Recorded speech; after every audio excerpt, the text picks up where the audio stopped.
Welcome back to The Explainer. So today, we're diving into this absolutely wild, paradigm-shifting idea about the human body. We're going to look at how our muscles do way more than just help us move around our environment. Actually, it turns out they might just be one of our body's absolute greatest internal defenders. Seriously, think about it for a second. What are your muscles actually for? For the longest time, we've kind of clung to this really old, maybe a bit lazy assumption about why we have them. We tend to treat our muscles like simple mechanical levers. We figure we only really need to use them if we're trying to get super buff or look good at the beach or maybe just burn off that heavy dinner from last night. And if you're not trying to do any of that, well, why bother working out at all, right? Well, it turns out science is proving that entire assumption completely wrong. Okay, so let's dive into this. The old school view treated our muscles like, well, dumb mechanical engines. You put fuel in, you burn calories, you lift some heavy things, and bam, that's the whole shebang. But the new scientific view, it is honestly breathtaking.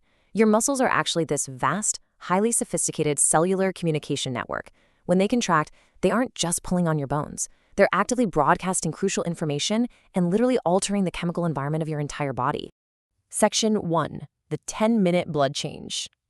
Let's see how this all builds, because this first major revelation proves just how crazy fast a little bit of movement alters your internal chemistry.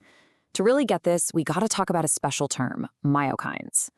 Think of your muscles as this massive, intricate chemical factory. The second you start moving, this factory powers up and starts dumping these physiologically active substances directly into your bloodstream. Those are myokines. Imagine them like a flurry of urgent text messages being blasted out from your contracting muscles to the rest of your cells and organs. They carry specific instructions that tweak your metabolism, cool down inflammation, and even boss around your immune system. So you're not just burning energy, you're literally sending out chemical commands. Now, what's super interesting here is the number 10. You're probably sitting there thinking, great, I've got to run a grueling marathon to get this chemical factory working. No way. A fascinating study out of Newcastle University over in the UK proved otherwise. Researchers took 30 healthy, slightly overweight, older adults, folks between 50 and 78, and had them do a surprisingly quick workout. We're talking just 10 to 12 minutes of intense cycling. That's it. Just over 10 minutes to completely kickstart this incredible internal process. And here is where the science gets truly mind-blowing. The researchers took blood serum from these adults immediately after that short 10-minute workout. Then, in a lab, they literally dropped that post-exercise blood right onto colon cancer cells that had been exposed to radiation. The results? Absolutely astounding. The DNA damage markers in those cancer cells dropped by 16.8% at the 6-hour mark. Plus, the activity of a crucial DNA repair gene called PNKP shot up anywhere from 1.9 to a staggering 4.5 times. Put simply, the exercise-infused blood basically forced the cancer cells to stop their aggressive dividing and shift into a defensive, repair-focused state. 10 minutes on a bike actively fought the cancer's ability to spread. This brilliantly backs up findings from another amazing piece of research, this time from Edith Cowan University down in Australia. They looked at 32 women who were breast cancer survivors. And get this, just a single session of exercise profoundly suppressed cancer cell growth.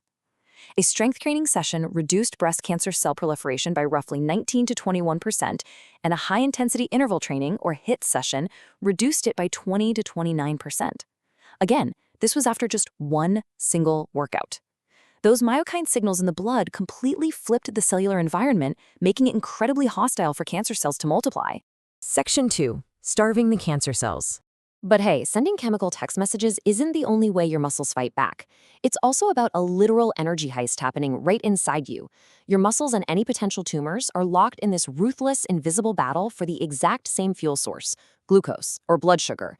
They both absolutely need it to survive and grow.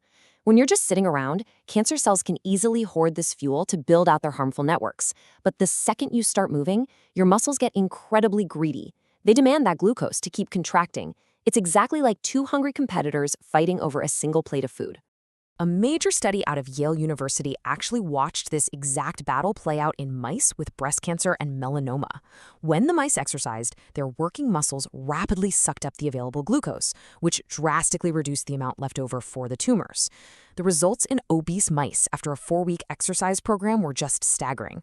By funneling all that glucose away to the muscles, researchers saw a massive 60% reduction in tumor size. The exercise literally weakened what's called the MTO pathway, which is critical for tumor growth. Basically, the tumors were starved into submission because the active muscles stole all their fuel. Section 3. The real human evidence. Now, it's one thing to see amazing results in a lab petri dish, or, in mice. But you're probably wondering, does this actually translate to real human lives? To see just how powerful this is in the real world, we need to look at an incredibly robust clinical trial from Canada, led by researchers at Alberta and Queen's universities. This wasn't some tiny sample size either. This involved a massive cohort of 889 colon cancer patients who had already completed their surgeries and chemo, tracked across 55 different medical facilities. The design of this trial was seriously rigorous. It was a randomized controlled trial, which is great because it eliminates the whole, healthier people just naturally exercise more excuse. They split the participants into 2 groups. The exercise group got 3 years of fully supported supervised brisk walking programs. The control group, they just received informational health pamphlets. So it was a direct, head-to-head battle over a median follow-up of almost 8 years between active, supported movement and merely reading about health. So what does this all mean? What did nearly 8 years of tracking actually reveal? A dramatic, literally life-altering 28% reduction in the combined risk of cancer recurrence, new cancers, or death for the exercise group.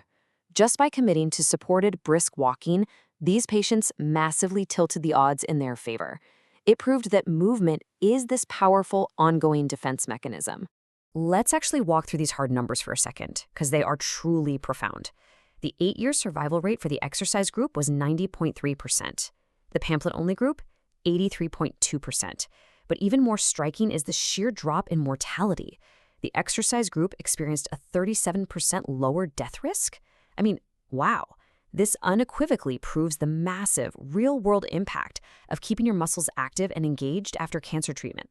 It's not some magic cure-all, but it is an undeniable, powerful shield for your long-term health. Section 4. Your simple action plan. Okay, I know looking at all this heavy medical data might feel a bit overwhelming, so let's shift gears. The absolute best news I can give you today is that you don't need to suddenly become an elite athlete or live in the gym to start reaping these cellular benefits. The overarching goal here is incredibly simple. Just stop leaving your muscles completely asleep. Here's a micro action plan you can start today, right now even. Step 1, walk for just 5 minutes. Step 2, take the stairs instead of the elevator. Step 3, do a few light squats while you're brushing your teeth. Step 4, just make it a point to stand up from your chair 3 extra times a day. Your muscles are highly reactive. Even tiny, consistent contractions like these start firing up that chemical factory, releasing those myokines and shifting glucose away from where it shouldn't be.